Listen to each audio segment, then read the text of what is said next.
Here's up, guys. John here. The U.S. Army has just let go of 24,000 roles as of 1 hour ago. The Army is slashing 24,000 positions in a move to restructure the military branch. 24,000 positions. And police departments are letting go of officers, sergeants, and detectives all throughout the country. Why are they doing this? In Chicago, in Colorado, in New Jersey, in California.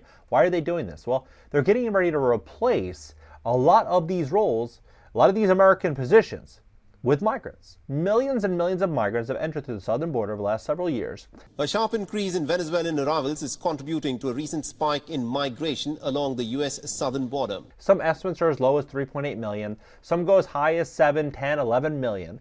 And a lot of these people that have just entered here were promised a great life. They were promised a way in which they could provide for themselves, work permits. They were promised all these things, and they didn't really get what they were promised. And they're in desperate situations right now, a lot of them. They don't have jobs lined up. They don't have, some cush life that's just ready for them. So they have to do whatever they have to do to get by. Well, now there's new bills and laws being worked on to where migrants can get a fast path to citizenship by joining the military, by joining the Army and joining these forces. And so when you start to look at what's really going on in America, you can see things very, very clearly. That we're walking into a world of change, and we all need to get prepared for it. We all need to see things for what it really is to make smart, well-informed decisions based on facts. Please hit the like button, YouTube will share the content, educate more people about what's going on in America. If you'd like to fix your credit, we'd love to help you. At my company, GreatCreditFast.com, that's GreatCreditFast.com. If you have late payments, medical bills, charge-offs, foreclosures, bankruptcies, repossessions, or any negative item on your credit report, go to GreatCreditFast.com. Click the link in the description just below this video. Schedule a free strategy session for tomorrow, for Wednesday. So it came out 1 hour ago. U.S. Army slashing thousands of jobs. Major revamp to prepare for future W's, right? So 24,000 roles. Washington.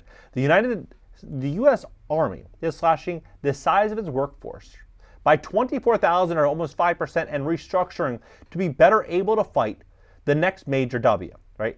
As the services struggle with recruiting shortfalls that made it impossible to bring in enough soldiers to fill all the jobs. Now, look at the real story here. So they said these shortfalls, these recruiting shortfalls, made it impossible to bring in enough soldiers. Well, look at this. So U.S. Army cutting more than 20,000 posts in restructuring plan, right? Came out today.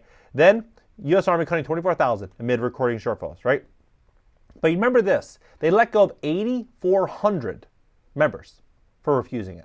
8,400. So is there really a massive shortfall, recruiting shortfall, or is the real intent to remove some of these roles by getting rid of the people that could be problematic, people that aren't going to just go with anything? They have their beliefs, and their beliefs are going to stand on them, even if it means losing their spot, right? And so you have 8,400 people that just lost their role, and now they're working on this. So according to the Pentagon official, the U.S. military failed recruiting goals in 2023 by 41,000, and more struggles are expected in 2024 after the House of Armed Services Committee was informed in December that the acting Undersecretary for Personnel and Readiness at the Pentagon that 11% of kids today would not be eligible for military service due to being overweight, and that 77% of today's kids would not be eligible without a waiver.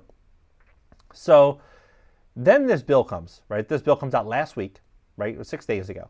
U.S. law proposes faster American citizenship for Kenyans and migrants from other countries, right? This is U.S. Congressman Pat Ryan and John James have introduced the Courage to Serve Act, a bill aimed at providing a way to fast-track American citizenship for migrants willing to serve in the military.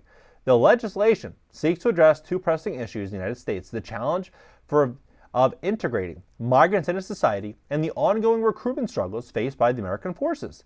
The Courage to Serve Act proposes a pilot program that will offer qualified migrants an expedited path to citizenship. For Kenyans looking to the West for opportunities, this bill, if passed, could represent a significant shift in potential pathways to American citizenship, right? So this is where we're headed. This is really where we're headed. To be eligible, applicants must pass rigorous background checks by the U.S. Citizenship and Immigration Services and the Federal Bureau of Investigation, be admissible in the United States, and meet requirements for enlisting in the armed forces. So then Congressman Pat Ryan, same bill, right, continues to push action on migrant crisis, introduces the Courage to Serve Act with West Point classmate Congressman John James.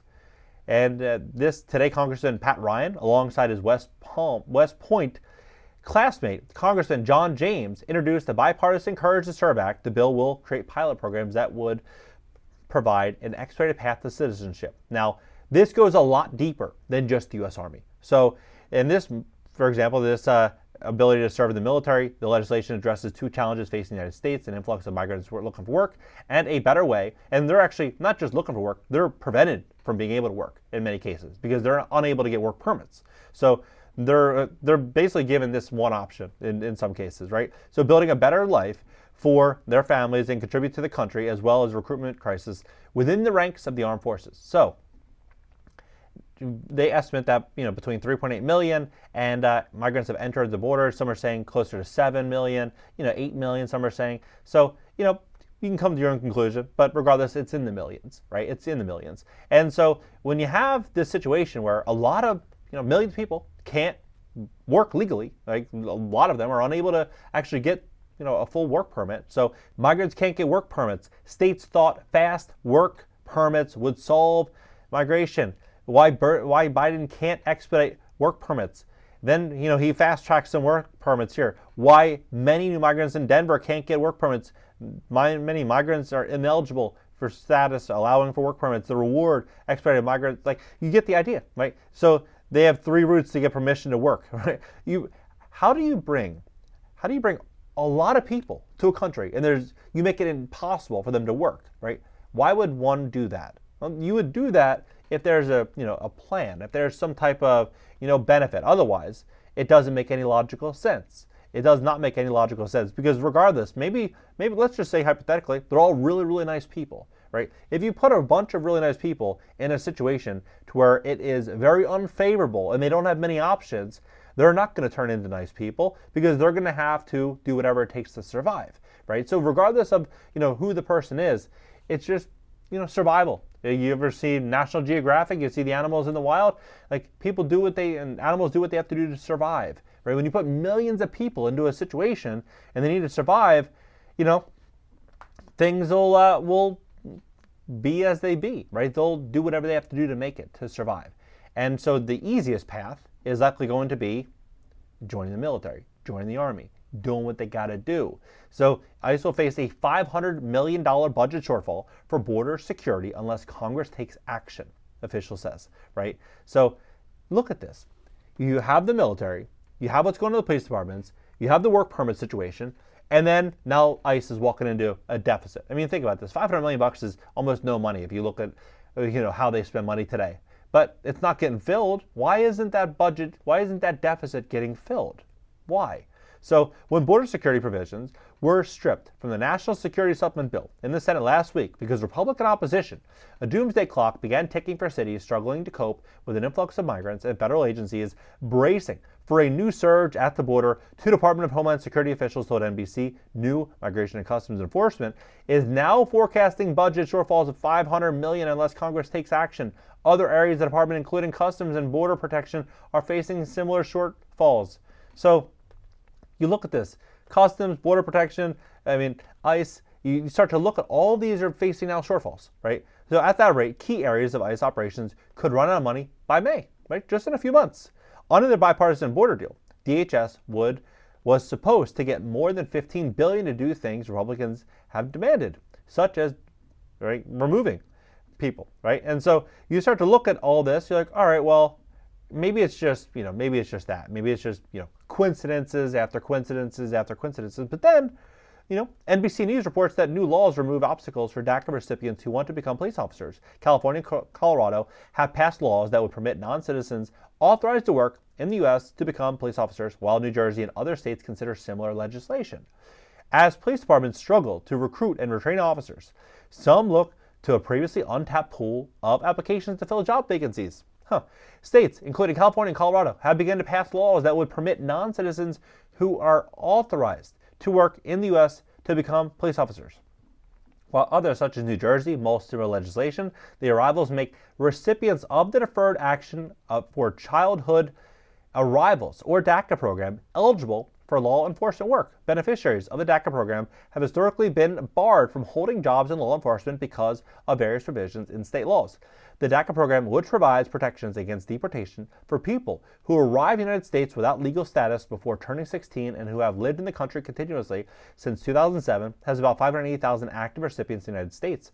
Right, and so this person right here, he always wanted to be a police officer. Well, now he's gonna hit his goal and he's gonna be a police officer. So you're gonna start to see this really begin to happen. Now, one thing that many people don't realize is when you live in a world like we live in today, where job stability is almost non-existent, you're seeing all these layoffs happening in tech, in small business, medium-sized business, service jobs, retail jobs, fast food. All these layoffs. What is the most stable career? Probably a government job, right? Having, getting a check directly from the government, nothing more stable than that. And so when you have a lot of people that are looking for stability and they're not able to get a work permit, but they can get a government job, look at that, right? What do you think about this entire situation? Where do you see all this going? Do you think we're walking into a scenario where we're going to blink and you're going to see, more and more migrants filling the roles of police departments, police officers, people inside of the U.S.